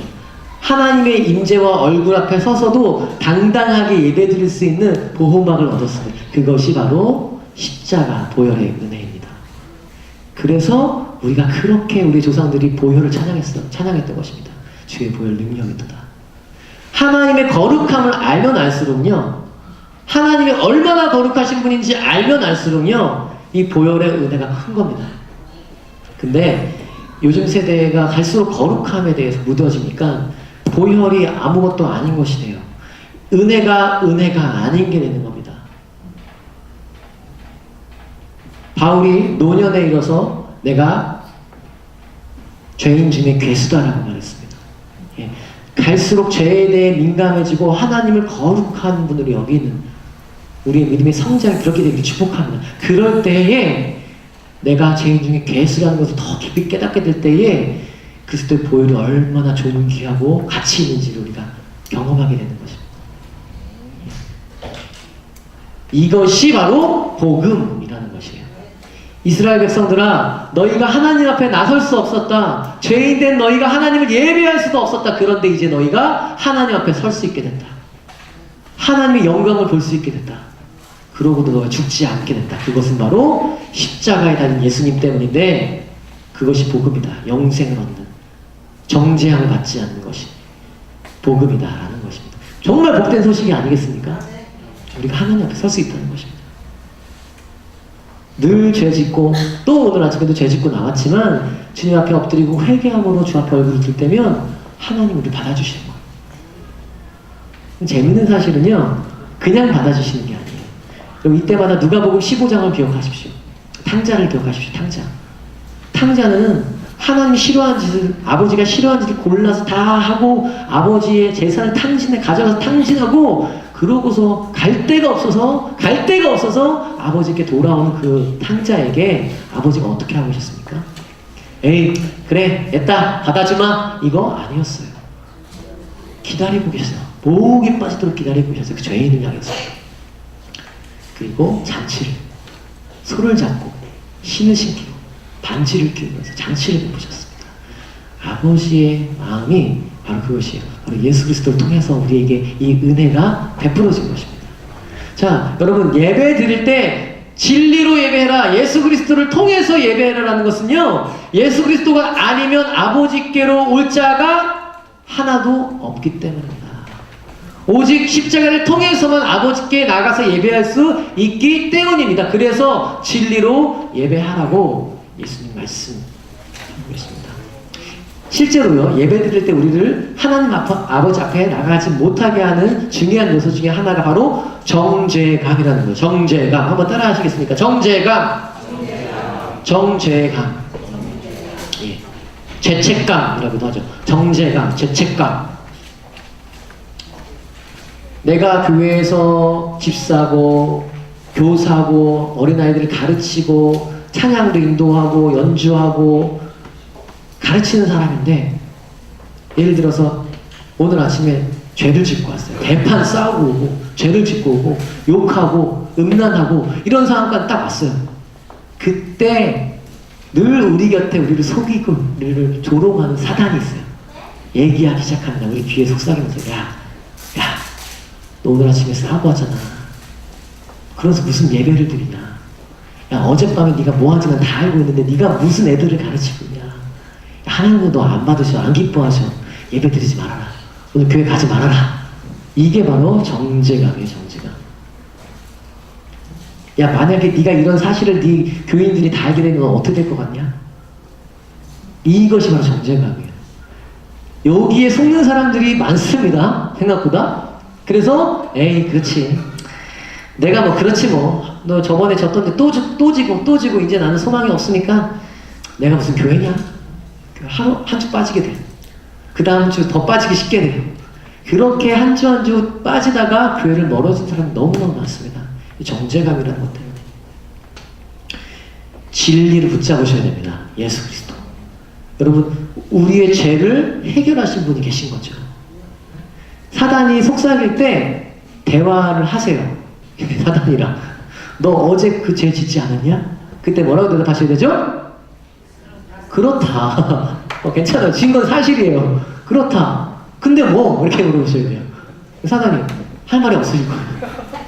아니, 그렇다고. 아니, 죄 지었잖아. 그래, 나 죄인이야. 죄 지었어. 그런데 뭐? 그러나 나는 그리스도의 보혈을 의지하고 예배드리겠어. 라고 고백하는 거예요. 그래서 예수님께서 나를 이 연약함을 아시고 나를 위해 십자가를 지셨기 때문에 난 그것을 믿고 예배드리겠어. 라고 하는 게 선포예요. 그것이 우리가 할 수 있는 최선의 방법이에요. 죄를 지은 이후에는. 물론 죄를 지으면 안 됩니다. 바울이 말했던 것처럼 은혜를 아는 사람은 죄 가운데 머물러 있지 않습니다. 그러나 우리가 때로 죄를 지을 수 있는데 죄를 지었을 때는 정죄감에서 벗어나셔야 돼요. 예수 그리스도의 보혈을 선포하셔야 됩니다. 나는 죄를 지었지만 죄인이지만 그리스도의 보혈로 정결케 되었다라고 고백하셔야 합니다. 그때 자존심이 좀 세신 분들은 자기를 용납하기가 힘들어요. 자존심이 상하는 거죠. 이거 한두 번이 아닌데 그때 철판을 깔아야 돼요. 얼굴에 철판을 까시죠, 여러분. 제가 만든 말인데요. 그리스도의 보혈의 철판이라고 있습니다. 그리스도 보혈의 철판을 항상 까셔야 돼요, 얼굴에. 사단을 향해서.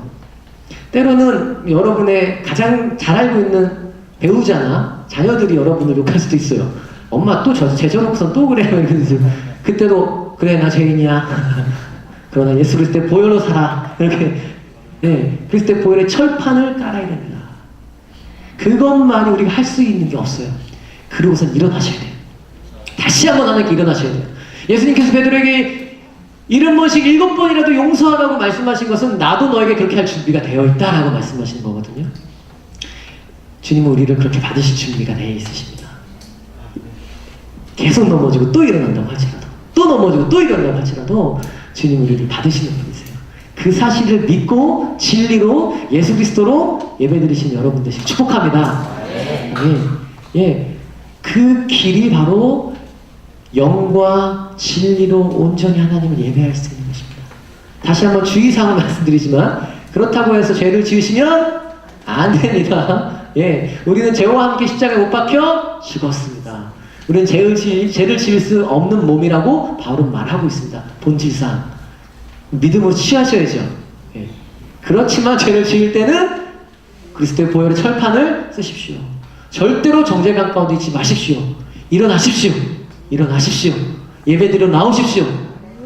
무조건 드려서 나오십시오. 그럴 때일수록 더 나오십시오. 수요예배를 가시고 금요 기도회를 가시고 새벽 예배를 나오셔서 하나님 앞에 설 때 그때 하나님을 회복하십니다.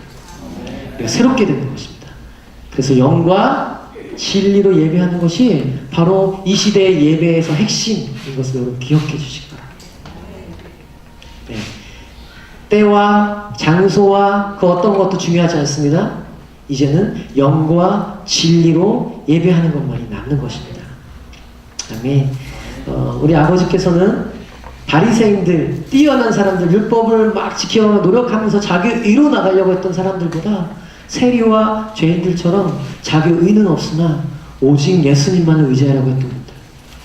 나는 죄인입니다 라고 통곡하면서 주님 앞에 울지만 주님을 의지했던 사람들을 사용하셨습니다. 가난한 심령이라고 말할 수 있습니다. 사간 심령이라고 말할 수 있습니다. 시편 51편에서 말씀하고 계시는 상한 심령, 주님 없이는 내가 살 수 없습니다라는 연약한 사람들을 통해서 하나님 일하십니다. 우리의 의가 아니라 바로 예수님이 이으신 그 의로 말미암아 사시는 모든 성도들 되시길 축복합니다. 아멘. 예, 이제 정리하면서 마지막으로 간단하게 이제 좀 짧게 긴 부분 조금 짧게 해서 모든 것으로 예배하는 것이 어떤 것인지 하나만 나누고요 강의 마치도록 하겠습니다. 여러분 시편에 보면요, 자 예배를 어떻게 드릴 것인가 영과 진리로 드려야 된다는 걸 저희가 살펴봤습니다. 두 번째로 모든 것으로 예배해야 된다라고 성경은 말하는데 이 모든 것은 바로 우리의 몸을 얘기해요. 제가 사실은 이제 손이 안 다쳤으면 여러분과 함께 기타 치고 찬양하면서 하나씩 해볼 수 있는데요. 손을 들고 찬양하는 것도 해보고 그리고 춤을 추면서 찬양하는 것도 해보고 뛰면서 근데 이제 안타깝게도 나중으로 귀한 한 번 더 또 불러주시면 그렇게 하시는데 오늘은 같이 강의안을 보시면요 제가 정리를 쫙 해놨습니다. 쫙 훑어보시면서 함께 보도록 하겠습니다. 모든 것으로 첫 번째 1번 동그라미 있고 입술로 찬양하라 보이십니까? 예. 하나님이 모든 것으로 우리 몸을 전체를 사용해서 하나님을 찬양하라고 말씀하셨는데 첫 번째로는 입술로 하나님을 찬양해야 합니다. 입술로 찬양하는 것은요 첫 번째로는 노래가 아니어도 말로 찬양할 수 있습니다. 시편 109편 30절 읽겠습니다. 시작. 내가 입으로 여호와께 크게 감사하며 무리 중에서 찬송하여. 예, 우리 입으로 말로 하나님을 예배할 수 있습니다.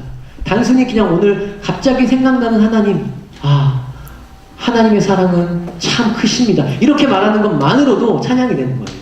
예배가 되는 겁니다. 그래서 입으로 예배할 수 있습니다. 설교도 마찬가지예요. 기도도 마찬가지예요. 노래가 없지만 우리의 찬양이 될 수 있습니다. 자, 시편 100편 2절 읽겠습니다. 시작. 기쁨으로 여호와를 섬기며 노래하면서 그 앞에 나가죠. 대부분 우리가 찬양하는 것 중에 하나가 노래입니다. 노래로 찬양하는 것은 너무너무 중요한 것이죠. 많은 민족들이요 글이 없이 사는 민족이 있어요. 말은 있는데 글이 없어요. 그래서 인도네시아의 한 종족은요 한글을 배워가지고 그걸로 자기 글을 만들었어요. 그렇게 말은 있지만 글이 없는 종족이 있거든요. 그런데 글이 없는 종족도 노래가 없는 종족은 없습니다. 이 세상의 모든 사람들은 다 노래를 합니다. 자기 감정을 표현하는 도구로 노래를 해요. 그만큼 노래는 중요합니다. 그리고 어떤 노래를 부르느냐에 따라서 그 민족이 어떤 정서를 가지고 있느냐를 알 수 있어요. 우리나라 한 많은 정서를 갖고 있죠. 예, 아리랑 나를 버리고 가시는 님은 심리도 못 가서 발병이나 나버려라 이렇게 노래하는 한을 갖고 사는 민족입니다. 그 민족의 정서를 보면요 민요 보면요 어떤 정서를 갖고 있는지 알 수 있어요. 노래는 상당히 중요합니다. 영적인 것입니다. 어떤 사람이 어떤 노래를 부르고 사느냐는 그 사람이 어떠한 영적인 상태가 있느냐를 설명해 주는 것입니다. 늘 찬송하시고 찬양하시는 여러분 되시길 축복합니다. 아멘. 시편 47편 1절 말씀 읽겠습니다. 47편 1절 시작. 너희 만민들아 손바닥을 치고 즐거운 소리로 하나님께 외칠지어다. 예, 우리가 예배 드릴 때마다 큰 소리로 하나님을 찬양해야 될 줄로 믿습니다. 우리 귀에 들리도록 주여라고도 하기도 하고 할렐루야라고 하기도 하면서 큰 소리로 하나님을 찬양해야 될 수 있어요. 그렇게 큰 소리로 하나님 부를 때요, 우리 마음이 갑자기 뻥 뚫릴 때가 있어요. 예, 답답하다가요, 마음이 답답하다가 그냥 의지를 들여서 할렐루야 크게 한번 외치면, 주여 한번 외치면 우리 마음이 뻥 뚫릴 때가 있습니다. 그래서 우리 큰 소리로도 찬양해야 할 줄로 믿습니다. 고린도전서 14장 15절이 있는데요. 밑에 한번 보시겠어요? 찾아보시면 고린도전서 14장 15절 읽겠습니다. 시작. 그러면 어떻게 할까? 내가 영으로 기도하고 또 마음으로 기도하며 내가 영으로 찬송하고 또 마음으로 찬송하리라. 이 부분은 방언으로 찬송하는 것을 얘기하는데요. 여러분 이제 기도하시는 분들 중에 또 방언으로 기도, 새벽 기도 때나 집에서 기도하실 때 방언으로 기도하시는 분들 계시잖아요. 그런 분들 중에 방언으로 기도도 하고 찬송도 할 수 있습니다. 하나님 주시는 마음을 가지고 새 노래라고 성경에서 표현하기도 하고, 바울은 마음으로 기도하는 것은 이제 입으로 기도하는 거, 마음으로 찬송하는 건 입으로 우리가 아는 말로 찬송하는 걸 말하는데, 영으로 기도하는 것은 방언으로, 또 영으로 찬양하는 것도 이야기를 합니다. 그래서 영으로도 우리가 찬양할 수 있음을 기억해 주십시오. 예, 두 번째로는 입술이 아니라 손으로 찬양할 수 있는데요. 손으로 찬양할 수 있는 게 여러 가지가 있어요. 첫 번째로 뭐가 있을까요? 박수가 있습니다. 예, 우리 한번 읽어보겠습니다. 47편 1절입니다. 시편 47편 1절 시작. 너희 만민들아 손바닥을 치고 즐거운 소리로 하나님께 칠지어다. 여러분, 손바닥을 치고 예배하는 것이 상당히 중요하다고 성경은 얘기합니다. 그냥 박자를 맞추기 위해서 우리가 박수 치는 게 아닙니다. 예, 노래할 때 이렇게 박수 치는 것도 박수인데요, 때로 찬양을 하다가 너무 감격에 흥해서요, 사람들이 계속 하나님께 박수 칠 때가 있어요. 5분이고 10분이고. 저는 한 20분 정도 서본 적도 있거든요. 그 예배 드리다가 20분을 치는 건데, 사람이 많으면 가능해요. 치다가 힘들면 옆에 사람 계속 치고 있으니까 계속 이어져요. 이 사람이 힘들면 또 내가 치면 되고 20분 갈 수 있거든요. 뭐 이런 식으로 하나님께 너무 감사하고, 월드컵 기억하시죠? 2002년 월드컵. 지금 올림픽 하고 있고, 금메달을 따면 여러분 어떻게 됩니까? 박수 치죠? 잘했어요! 박수 치는 거예요. 이겼습니다! 하나님 잘했었습니다! 하나님 칭찬합니다! 하나님 대단하십니다! 하나님 우리에게 행하신 일들을 박수 칠 수밖에 없습니다! 라고 하면서 계속 박수 치는 겁니다. 너 어쩔 때는 너무 세게 쳐가지고 막 피멍 들고 막 그러잖아요? 피도 나기도 하고. 그럼 어떤 예화를 여러분 많이 들어보셨을지 모르겠는데, 한 사람이 자기 얼굴에 계속 치는 거죠. 알고 보니까 손이 하나밖에 없었던 분이에요. 저 사람 왜 자꾸 얼굴을 때릴까, 자기 얼굴을 때릴까 생각했는데 이렇게 박수를 쳤던 것입니다. 예, 손을 들고 하나님을 찬양할 수 있습니다. 134편 2절 말씀 그 밑에 있는데요. 134편 2절 말씀 시작. 성소를 향하여 너희 손을 들고 여호와를 송축하라. 여러분, 구약에서만 90번 이상 손을 들고 찬양한다는 말이 나옵니다. 예, 이스라엘은 늘 찬양할 때마다 하나님께 손을 들었던 것 같습니다. 손을 많이 드시기를 축복합니다. 예, 손을 드는 데는요, 여러 가지 형태가 있습니다. 이렇게 손바닥을 피고 이렇게 많이 보통 높이 드는 경우가 있잖아요. 이럴 때는 보통 항복합니다. 이런 뜻이 있어요. 하나님, 제 삶을 다 항복합니다. 제 삶 주님 마음대로 하십시오. 예, 그리고 이렇게 될 때가 있어요. 이렇게. 하나님, 받으십시오. 나의 마음을 받으십시오. 이거는 제가 그냥 얘기하는 거예요. 뭐 정해진 내용은 아니고. 이렇게 하나님 다 가져가십시오. 여러 가지 형태로 우리가 높이와 형태에 따라서 손 모양을 할 수 있습니다. 여러분, 이렇게 다양하게 하나님을 찬양하면요, 더 깊게 더 다양하게 하나님을 예배할 수 있어요. 그래서 손을 많이 사용하십시오. 손을 많이 들어서 예배하시고, 맹세의 의미도 있어요. 아브라함이 손을 들어 맹세했다라고 성경에 나오거든요. 하나님, 서원합니다. 하나님, 내가 주님 뜻대로 살겠습니다. 맹세의 의미도 있어요. 우리는 손을 들면서 여러 가지 형태로 하나님을 예배하고 찬양할 수 있습니다. 그리고 손으로 할 수 있는 것 중에 하나가 뭐냐면 악기예요. 악기. 예, 우리 이제 건반도 있고요, 기타도 있는데요. 악기 연주만으로도 하나님을 찬양하고 예배할 수 있습니다. 여러분, 다윗을 기억해 주십시오. 다윗이 수금을 타는 사람이었거든요. 자, 같이 말씀 하나 읽겠습니다. 사무엘상 16장 23절 말씀 읽겠습니다. 사무엘상 16장 23절 시작. 하나님의 부르신 악신이 사울에게 이를 때에 다윗이 수금을 취하여 손으로 탄즉 사울이 상쾌하여 났고 악신은 그에서 떠나가요. 아멘. 여러분, 연주하는 것만 들어도 하나님이 임하시는 것들을 경험할 수 있습니다. 정말 하나님을 사랑하는 마음을 가지고 성령의 인도하심을 따라서 연주하는 것만으로도요, 노래가 없어도요, 하나님이 예배를 받으시고 역사하실 수 있습니다. 다윗처럼. 그래서 그런 혹시 연주하시는 분들이 있다면 그런 마음을 가지고 연주하시길 축복합니다. 예. 모든 악기가 하나님을 예배하는 데 사용되어질 수 있습니다. 예, 이 사실을 기억해 주시죠. 아까 말씀드렸던 것처럼 드럼도 사용될 수 있습니다. 기타도 사용될 수 있습니다. 많은 교회나 성당 이런 데서 사용되어지고 있는 그 올겐이죠. 오르간 악기. 오르간. 파이프 오르간이라고 해서 막 이렇게 파이프 달아놓고 수천만 원, 수억 원 하는 악기들, 그런 악기들이 많이 있어요. 근데 이제 요즘은 올겐이 가장 거룩한 악기라고 사람들이 생각하는 경향이 많거든요. 근데 올겐이라는 악기의 기원은요, 제가 이제 궁금해서 책을 찾아봤었는데, 올겐의 기원에서 찾아봤었는데, 그 로마 시대 때, 그때 원형 경기장이라고 있었는데, 검투사들이 막 검투할 때, 그리고 때로는 그 그리스도인들을 잡아가지고 사자의 밥으로 줬을 때, 이럴 때 그 원형 경기장에서 파이프 올겐을 막 쳤대요. 수력으로 하는 파이프 올겐을. 그러면서 사자와 그 검투사들을 흥분시키는 역할을 했던 악기가 바로 올겐입니다. 근데 그 악기가 지금 거룩한 악기로 여겨지는 것처럼 악기는 거룩하거나 거룩하지 않은 악기가 없습니다. 악기의 시창자인 유발이라는 사람이 창세기에 나오는데요. 그는 가인의 후손이었어요. 하나님을 알지 못한 채로 자기가 좋아서 악기를 만든 사람이었어요. 근데 그 악기들을 다 불러 모아다가 하나님을 예배하는데 처음으로 썼던 사람이 바로 다윗입니다. 다윗은 그 당시에 나와 있었던 모든 시중의 악기들을 다 가져와가지고 하나님을 예배하는 데 사용했습니다. 여러분, 칼이 의사의 손에 들려지면 수술하는, 사람을 생명을 살리는 도구가 되지만 강도에게 들려지면 사람을 죽이는 도구가 되는 것처럼 그 악기가 누가 사용하느냐에 따라서 하나님을 찬양할 수도 있고 사탄을 숭배할 수도 있습니다. 모든 악기는 하나님께 찬양하는 데 사용되어져야 하는, 중요한 건 문화에 따라서 사용되어져야 됩니다. 네. 그 공동체에 속한 문화가 있어요. 그 공동체가 이해하고 따라갈 수 있는 문화가 있는데 그렇지 않은 악기를 또 사용하면 안 됩니다. 그거는 문화에 따른 것이지 악기가 거룩하지 않은 악기나 거룩한 악기가 따로 있는 것은 아닌 것을 여러분들이 기억해 주시기를 바랍니다. 네. 마지막으로 몸으로 찬양하는 부분이 있습니다. 3번 몸으로 찬양하라. 첫 번째 시편 95편 6절 말씀 함께 읽겠습니다. 시작. 오라 우리가 굽혀 경배하며 우리를 지으신 여호와 앞에 무릎을 꿇자. 아멘.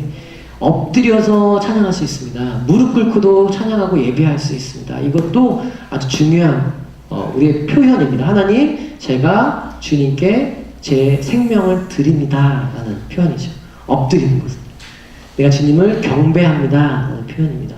두 번째, 서서 예배할 수 있습니다. 역대상 23장 30절을 같이 읽겠습니다. 시작. 아침과 저녁마다 서서 여호와께 감사하고 찬양하며, 그 밑에 역대하 20장 19절 시작. 그앗 자손과 고라 자손에게 속한 레위 사람들은 서서 심히 큰 소리로 이스라엘 하나님 여호와를 찬송하니라. 여러분, 재판장에서 가면요, 재판관 판사가 들어올 때 기립하죠.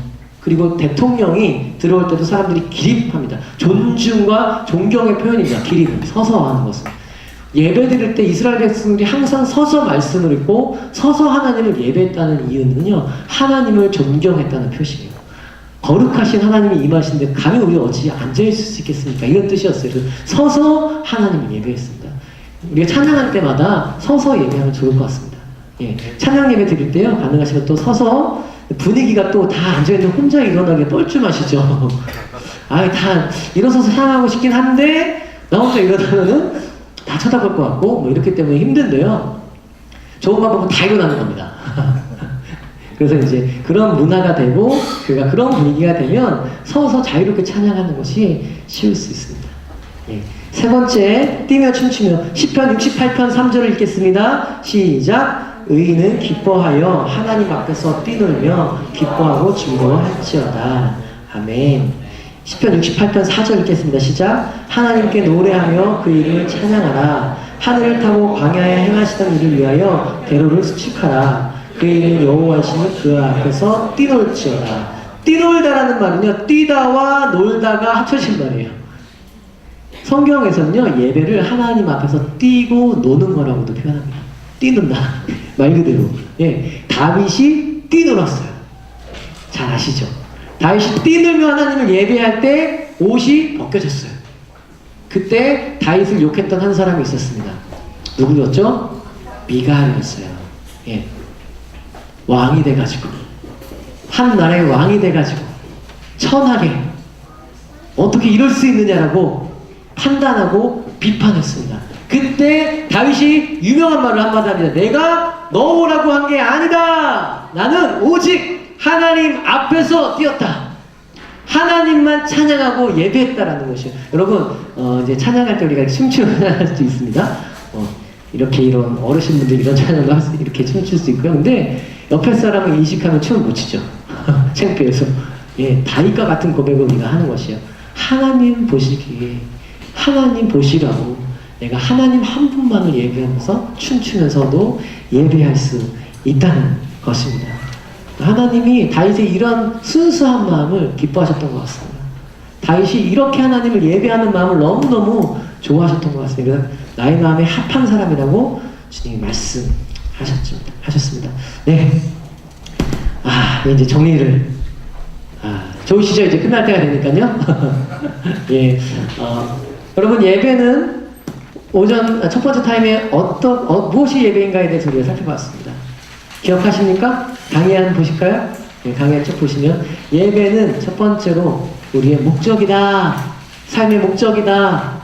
교회의 목적이다. 여러분, 교회의 목적은 바로 예배인 것을 기억해 주십시오. 교회의 목적은 선교이기 이전에 예배입니다. 존 파이퍼라는 유명한 목사님이 이렇게 말씀하셨습니다. 선교는 예배가 존재하지 않는 곳에 예배를 일으키기 위함이다 라고 했습니다. 유명한 목사님이신 선교학자인데요. 저 아프리카 땅에, 터키 땅에 왜 선교해야 되냐? 그 이유는 그 땅에서 하나님을 예배하지 않기 때문에, 그 땅에 예배자들을 일으켜야 하기 때문에 우리가 선교해야 된다라고 말하는 겁니다. 그래서 선교는 끝날 것입니다. 그러나 예배는 영원할 것입니다. 교회의 목적은 예배인 것을 잊지 마시기를 부탁드립니다. 자, 예배란 계시와 응답이다. 그래서 하나님을 알수록 예배하게 되고, 예배할수록 하나님을 알게 된다. 예배하는 만큼 하나님을 알게 된다는 말씀드렸어요. 하나님을 아시는데 열심을 내시는 여러분들이 축복합니다. 자, 그렇다면 예배를 어떻게 드릴 것인가에 대해서 우리가 살펴봤습니다. 하나님이 말씀하신 대로 예배를 드려야 되는데, 이 시대, 우리가 사는 시대에는 과연 예수님은 어떻게 예배 드리라고 말씀하시는가? 그것은 영과 진리로 아버지께 예배 드려라 라고 말씀드렸습니다. 오직 아버지 한 분만 성령으로, 우리 모든 것을 영으로, 그리고 오직 예수님을 통해서만 예배 드리신 여러분들이 축복합니다. 그것이 바로 영과 진리로, 그리고 모든 것으로. 시편에 나와 있는 것처럼 우리의 몸이 악기입니다. 그래서 목소리만 사용하지 마시고요, 손 악기도 사용하시고요, 그리고 일어나서도 하시고요, 춤도 추시면서 우리의 모든 것으로 하나님을 예배하며 축복합니다. 마지막으로 찬양 하나 하고 기도 하나